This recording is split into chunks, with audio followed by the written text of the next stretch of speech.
Et voilà, c'est la fin de cette très belle soirée organisée par la team LBJ Boxing. Et comme d'habitude, je laisse la parole au parrain de notre émission, Jean-Pierre Cosségal, qui va faire bien sûr mieux que moi le résumé de cette soirée. Jean-Pierre.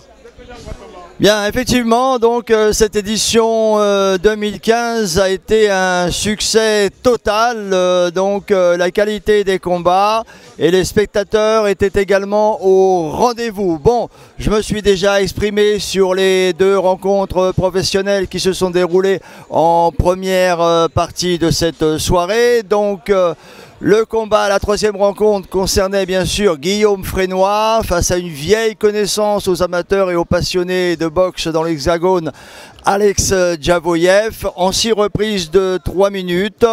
Je dirais qu'ils ont été l'un et l'autre. Guillaume a été égal à lui-même et Alex a fait la même chose. Il lui a fourni, comme à chaque fois, une très bonne réplique. C'est impressionnant de voir ce garçon continuer à se produire sur tous les rings de l'Hexagone, rencontrer tout ce qu'il y a de mieux au niveau national et européen. Et il y a toujours la même motivation, la même conviction. Il est toujours fin prêt. Il chambre même l'adversaire, il adresse des clins d'œil amicaux, notamment aux officiels. Il ne prend même pas la peine de solliciter le tabouret à l'occasion des minutes de repos. C'était 6 reprises intensives avec de la belle boxe. Alix dans son style habituel, le défi, les feintes, et puis Guillaume, le styliste, l'académicien, toujours dans l'attente du championnat d'Europe qui devrait se dérouler ces prochains jours en Grande-Bretagne pour connaître éventuellement donc son sort d'une manière un peu plus précise. Il a bien sûr remporté le combat avec une avance confortable, mais il nous a pas surpris parce que c'est un prince, c'est un gentleman des rings, Guillaume Frénois, et je ne sais pas si tu auras l'occasion de montrer quelques images et un peu la teneur du discours qu'il a tenu, plein d'éloges pour son adversaire d'un soir. Voilà. Je voudrais féliciter mon adversaire, Alex Djavoyev.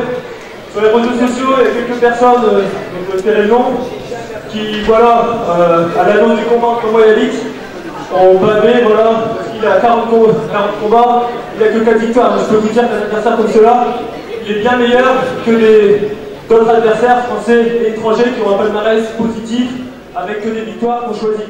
Donc une troisième rencontre professionnelle qui était le combat vedette de la soirée et qui a ravi tous les spectateurs, c'est ça le plus important et c'est ça le vrai baromètre.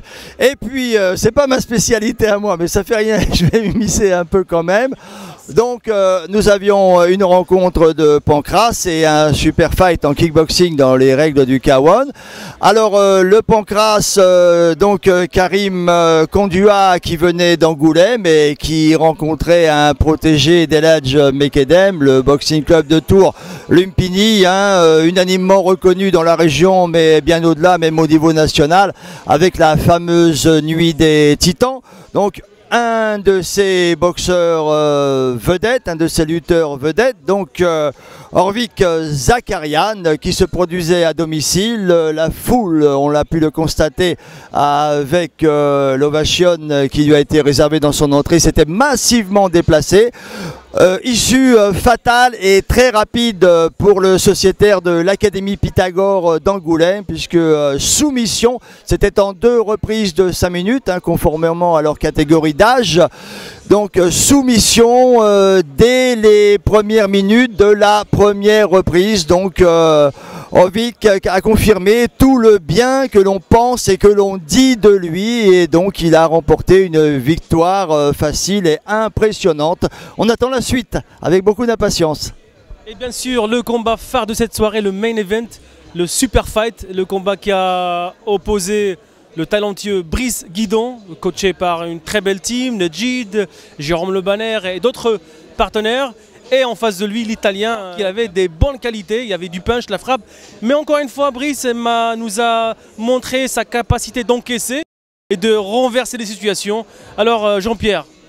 Eh bien écoute, alors le transalpin Luca Ponto, qui n'est pas un inconnu hein, des kickboxeurs tricolores, puisque bon nombre d'entre eux l'ont déjà rencontré, c'était un choix donc de convier cet adversaire à venir donner la réplique à Brice à domicile. Eh bien écoute, ce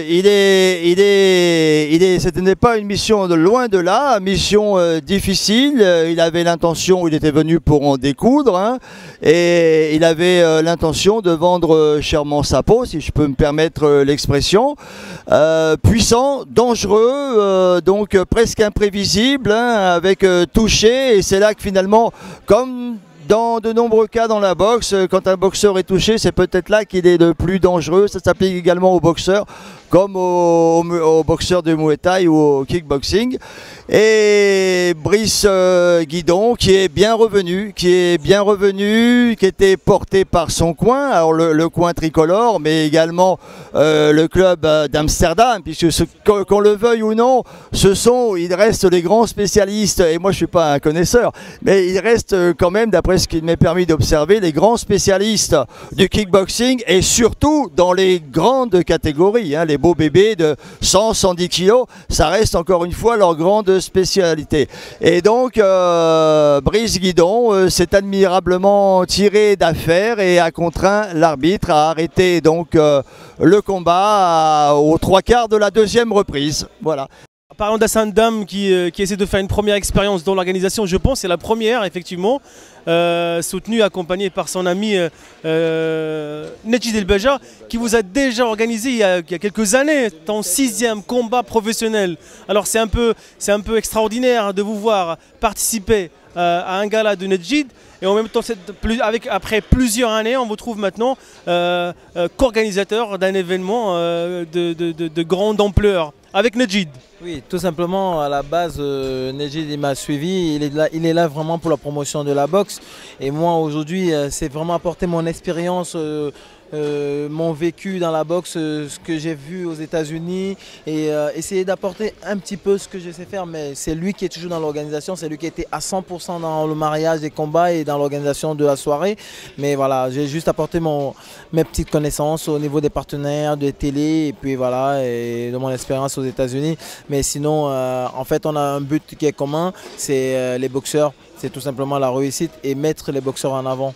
Le public français a besoin et a soif d'avoir des champions comme Hassan et comme d'autres. Alors il faut que, bien sûr, la carrière elle doit continuer parce qu'on a besoin de voir, on a soif d'avoir des champions, et ça fait du bien d'avoir des champions qui s'investissent dans l'organisation comme dans la compétition. Encore une fois, merci à Hassan Dam pour cette invitation. Merci à notre ami Nedjid El Beja, que grâce à lui qu'on est là et qu'on continuera toujours l'aventure avec lui. Merci au parrain de l'émission Boxing Mag TV, Jean-Pierre Kossegal. Merci à mon équipe de Boxing Mag TV.